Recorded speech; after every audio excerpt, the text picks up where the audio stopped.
요새 자라나는 학생들에게 광복절에 대해서 3.1 운동에 대해서 물어보면 모르는 아이들이 태반이라고 합니다. 아니, 관심이 없어요. 심지어는 우리나라가 언제 일본의 지배를 받았냐고 묻는 학생들이 또 태반이라고 합니다. 어서 듣기는 들어가지고 독도나 위안부에 대해서는 얼핏 알아도 그 속 깊은 역사를 잘 몰라요. 아니, 알려고를 하지 않습니다. 한때 우리나라가 반일 운동, 그다음에 일본 제품 불매 운동 하지 않았습니까? 와 하다가 싹 하고 사라지지 않았습니까? 여러분, 우리나라의 속 깊은 순환의 역사를 알아야 돼요. 오늘은 광복절 기념주일입니다. 다가오는 목요일이 8.15 광복 79년이 되는 해입니다. 광복절이 뭡니까? 강복이란 말 그대로 광명의 세계로 복귀한다. 즉 빛을 찾는 날이요, 주권을 되찾는 날입니다.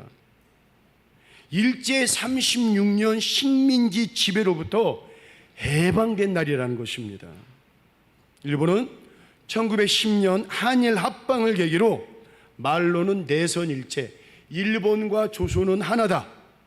근데 결국은 우리나라를 식민지 노예로 삼았습니다. 우리의 말을 빼앗고 우리의 이름까지도 다 일본식으로 바꾸라 했습니다.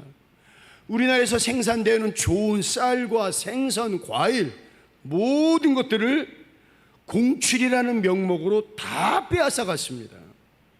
많은 젊은이들을 진용이라는 이름으로 징발해 가지고 이름도 알 수도 없는 그런 전쟁의 곳에, 이름도 알 수 없는 탄광에 끌려가 가지고 얼마나 많은 이들이 죽었습니까? 또 이날의 젊은 여성들, 어린 소녀들을 데려다가 아주 못된 짓을 했습니다. 일본 사람들은 문자 그대로 우리를 종으로 취급을 했어요. 신사참배를 강요하며 반대하는 사람들을 감옥에 가두게 하고 결국에 죽였습니다.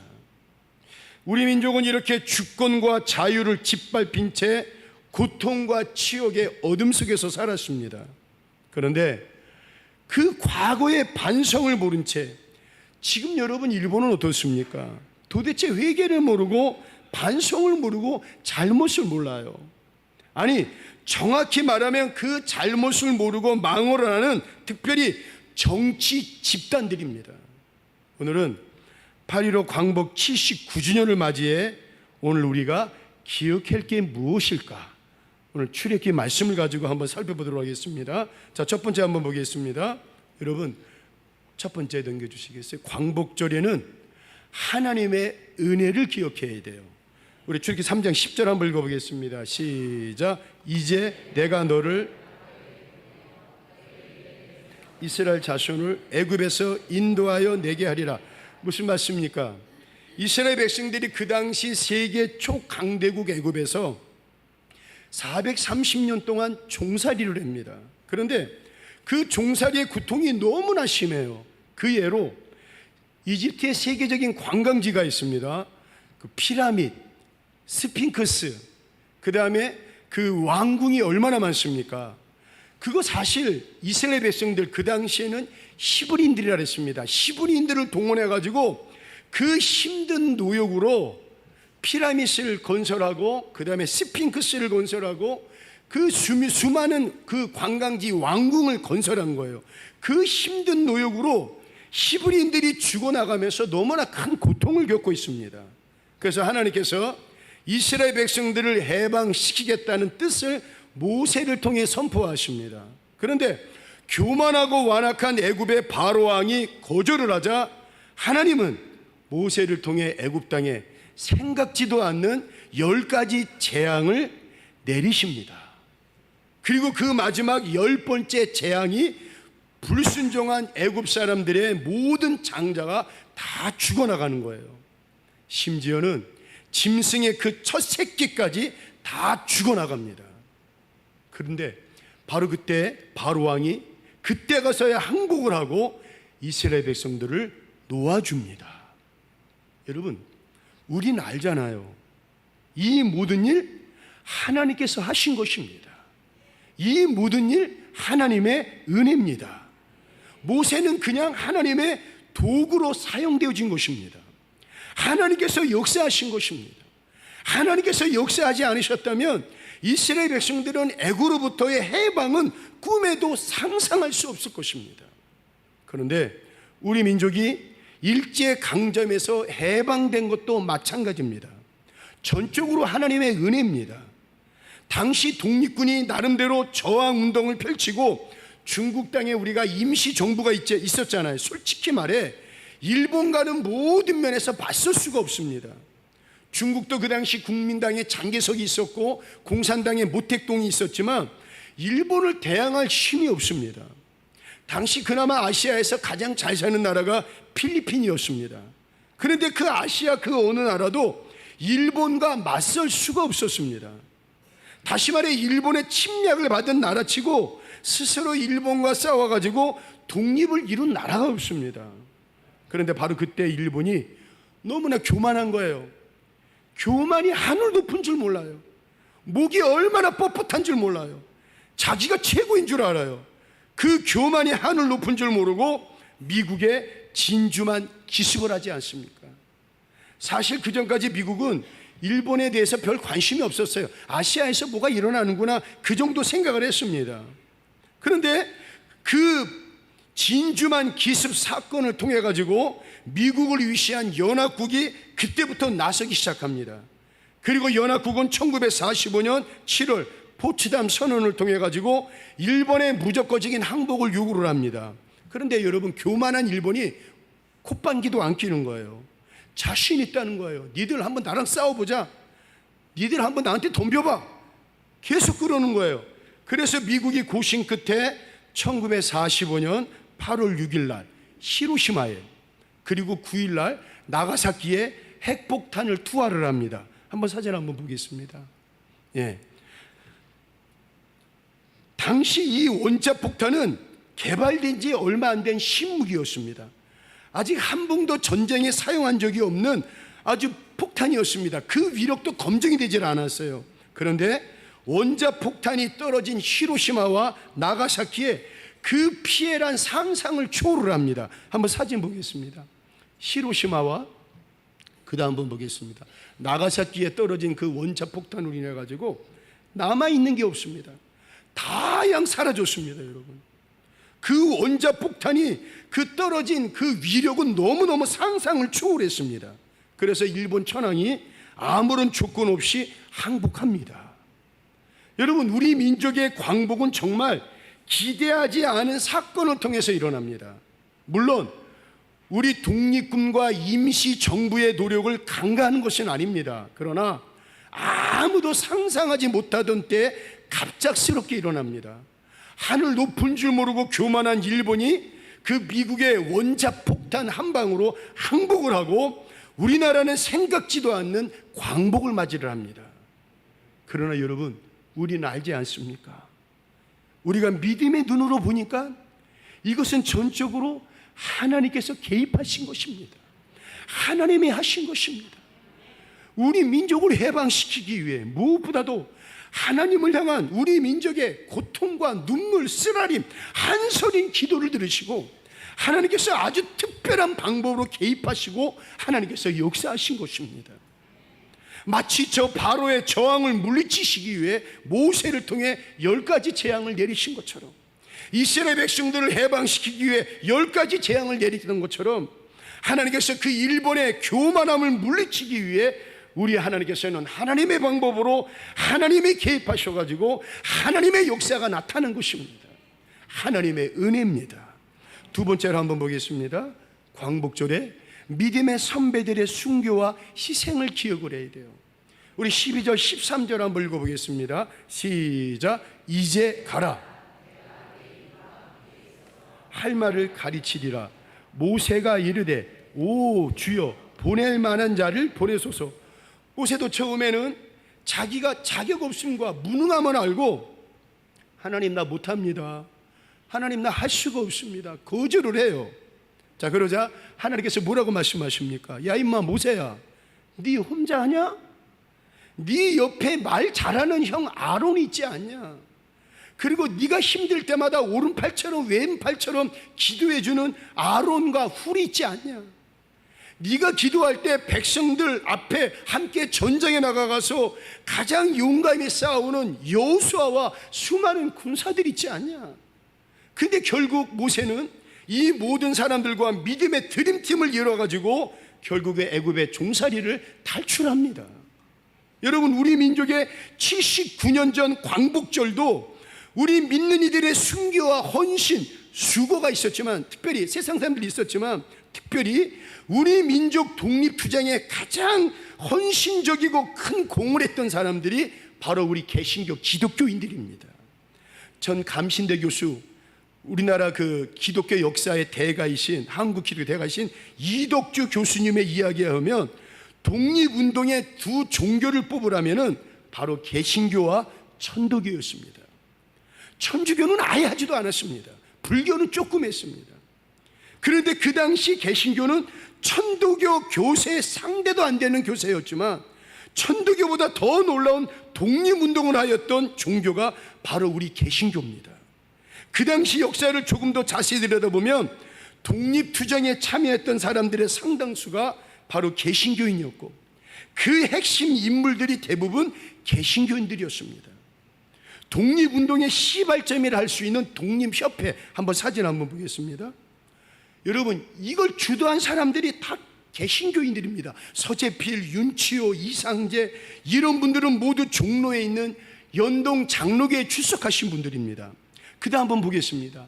여러분, 남대문 시장에 가면은 그 한복판에 상동 감리교회가 있습니다. 그 유명한 가난한 이들의 아버지 목자라고 하는 전도기 목사님과 함께 그 독립운동의 본산지가 바로 여러분 상동 감리교회입니다. 1919년 3.1운동 그 선봉에 개신교인들이 있었습니다. 33명의 민족 대표 가운데 16명이 개신교인, 그 중에 우리 감리교회는 7명, 당시 기독교인은 1%도 안 되는 정말 미미한 교세였지만 3.1운동으로 박해를 받는 사람 가운데 정말 그 절반이 개신교인이었습니다. 정규교회가 전국에 있는 모든 교회들이 분연히 일어나가지고 참여를 했습니다. 사진을 보겠습니다. 일본 경찰들이 발 안에 있는 제암리 감리교회를 성도들을 모아놓고 나오지 못하게 전부 다 못질을 하고 거기다가 불태워가지고 무참히 학살하고 불태웠던 이유도 바로 기독교인들이 만세운동의 주동자라고 지목되었기 때문에 그렇습니다. 그리고 그해 1919년 4월달 상해에서 임시정부가 처음으로 수립이 됩니다. 그런데 그 임시정부의 그 모체가 바로 신한청년단인데, 이 신한청년단은 그 다음 한번 보겠습니다. 상해 한인교회를 기반으로 시작이 됩니다. 그래서 임시정부는 바로 상해 한인교회를 해서 기반으로 된 거예요. 초창기 멤버가 그 다음 사진 보겠습니다. 장독수, 김구, 서병호, 송병조, 여운영, 김규식, 이들은 다 개신교인들이었습니다. 후에 임시정부의 요직을 맡았던 대표적인 인사들, 대통령, 이승만, 안창호, 이동희, 조서왕, 신익희, 이런 분들도 다 개신교인이었습니다. 그래서 일제는 상해 한인교회를 기독교회를 이용해가지고 독립운동을 선전하고 있으니 주의한다라고 경계할 정도였습니다. 조만식 장로님, 주기철 목사님, 이기선 목사님, 손양원 목사님, 특별히 우리나라 독립운동에 결정적 영향을 끼쳤던 한 분이 바로 우리 감리교단의 아펜젤러 선교사님이십니다. 우스갯소리로 이런 얘기합니다. 130년 전 장로교 언더우드 선교사님은 조선을 다니면서 교회 세우느라고 정신이 없었지만 우리 감리교회 아펜젤러 선교사님은 독립 지도자를 키우느라고 학교 세우고 병원 세우느라 정신이 없었다고 말할 정도입니다. 사랑하는 성도 여러분, 79년 전 우리 조국이 일제로부터 해방을 위해 그 누구보다도 목숨을 걸고 순교하고 희생하고 수고하고 헌신했던 분들이 우리 믿음의 선배들임을 우리는 알아야 됩니다. 다음 사진 한번 보겠습니다. 그 다음 사진 한번 넘겨주시겠어요? 네, 그 다음 넘겨주세요. 광복 후에 서론에 등을 얻고 그 김희성이가 출연을 합니다. 근데 모든 백성들이 김일성이는 나이도 많고 그런 사람이 생겼는데 새파란 어린 김일성이가 딱 나오는 거예요. 사람들이 와 의심하니까 김일성이 따져보니까 자랑할 게 없어요. 근데 자랑할 게 있습니다. 이 김일성이가 어릴 때부터 교회를 다녔습니다. 나는 어릴 때부터 교회를 다녔고 그 교회 교인들 대부분이 독립운동가입니다. 그리고 김일성의 그 외가족이 기독교 출신 바로 독립운동가입니다.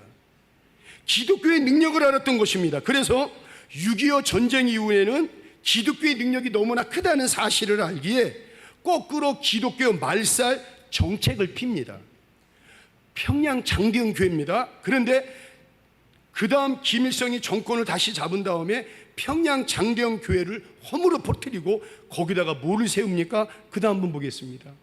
자신의 동상과 자신의 아들 김정일 그 동상을 세웁니다. 바로 저 자리가 예전에 평양 장대영 교회가 있던 자리입니다. 그래서 평양 장대영 교회에서 예배를 드리면 평양이 다 보입니다. 근데 거기다가 그걸 허물어 버리고 김일성이가 오른손을 들고 평양을 다 보이는 그런 우상 동상을 세웁니다. 여러분, 우리 기독교는 자랑스러운, 그리고 79년 전 조국의 해방과 광복을 위해 순교하고 희생하고 수고한 자랑스러운 기독교임을 알고 무엇보다도 우리 신앙의 선배들의 수고와 헌신을 결코 잊지 말고 기억해야 할 줄로 믿습니다. 마지막으로 한번 보겠습니다. 광복절에 구국 기도를 기억해야 돼요. 우리 3장 7절 한번 읽어보겠습니다. 시작. 여호와께서 이르시되 고통을 분명히 보고 그들이 그들의 감독자로 말미암아 부르짖음을 듣고 그 근심을 알고. 무슨 말입니까? 애굽의 종살이가 너무나 힘드니까 이스라엘 백성들이 하나님 앞에 기도합니다. 하나님, 우리 좀 살려주세요. 우리가 너무나 고통스럽습니다. 우리가 너무나 힘이 듭니다. 무엇보다도 하나님을 마음껏 경배하고 예배하고 싶은데 도저히 할 수가 없습니다. 하나님께 부르짖습니다. 그런데 여러분, 하나님께서는 부르짖는 그 백성들의 기도를 절대로 외면하지 않으십니다. 결국에 하나님께서 그 부르짖음을 들으십니다. 100년 전 일제 강점기 시대 이 조선 땅에 놀라운 기도의 불길이 솟아오릅니다. 사진 한번 보겠습니다. 1885년에 시작된 조선 땅에 복음이 가장 먼저 들어오면서 1903년 바로 저 원산 감리교에서 하디 선교사님이 주도가 돼가지고 바로 이때부터 나라와 민족을 위해서 기도하기 시작합니다. 이 하디 선교사님이 미국에서 공부를 많이 한 분이에요. 교만합니다. 와서 보니까 조선이 너무 미개합니다. 배우지도 못하고 냄새도 나고 뭘 가르쳐도 이해를 못하는 거예요. 그래서 이 하디 선교사님이 처음에는 우리 조선 백성들을 무시하고 막 선교를 합니다. 그런데 바로 이 원산 감리교에서 집회를 하다가 이 하디 선교사님이 성령의 임재를 체험하고 본인부터 회개하기 시작하는 거예요. 하나님, 제가 잘못했습니다. 조선을 너무 무시했습니다. 하나님의 백성을 무시했습니다. 하나님, 이 사람이 죄인입니다. 그리고 하디 선교사님의 말씀을 증거하다가 와 가슴을 치면서 회개하니까 저기 안에 있던 모든 원산 감리교의 교인들이 똑같이 와 회개하면서 기도하는 거예요. 그런데 그때 그 기도의 내용 중에 하나가 이게 나옵니다. 하나님, 이 나라가 이렇게 일제로부터 식민지 지배를 당한 게 바로 우리들의 잘못입니다. 우리가 기도하지 못했기 때문에 이 나라가 일제로부터 나라를 빼앗겼습니다.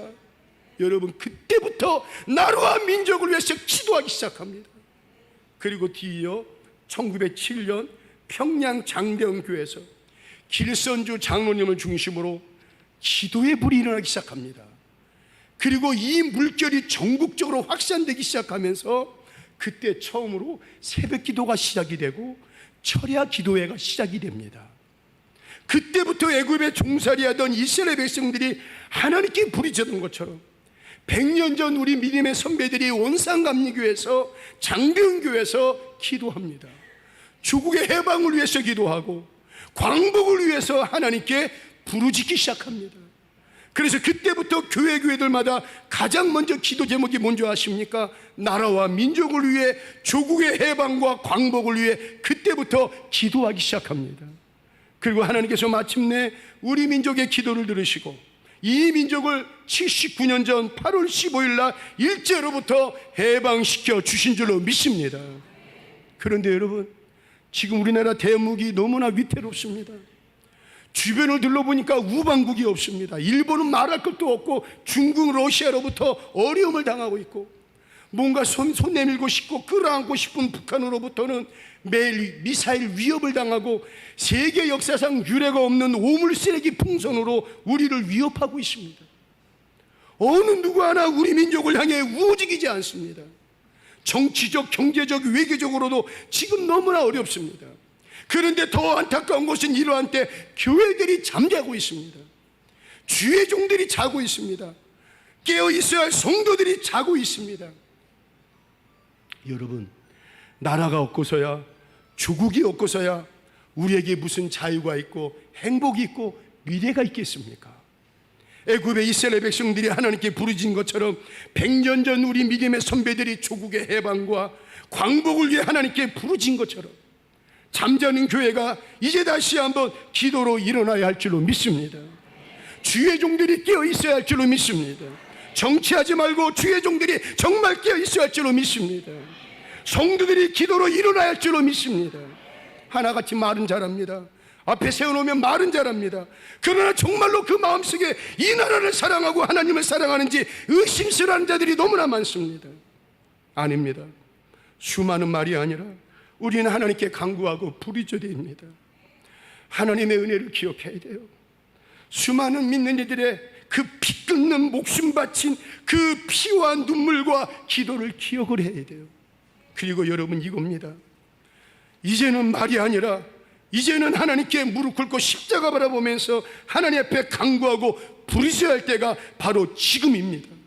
이제도 우리 대한민국이 다시 한번 하나님께 부르짖고 하나님을 찾고 하나님의 손을 잡아서 하나님이 개입하시고 하나님이 역사하시는 우리 조국 대한민국이 되고, 더 나아가서 남북한이 서로 만나 손을 잡고 통일의 그날이 이룰 수 있도록 우리 다시 한번 하나님의 은혜와 역사가 임하도록 기도하시고 간구하는 우리 사랑하는 세길의 모든 성도들 되시기를 이 시간 주의 이름으로 축원을 드리겠습니다.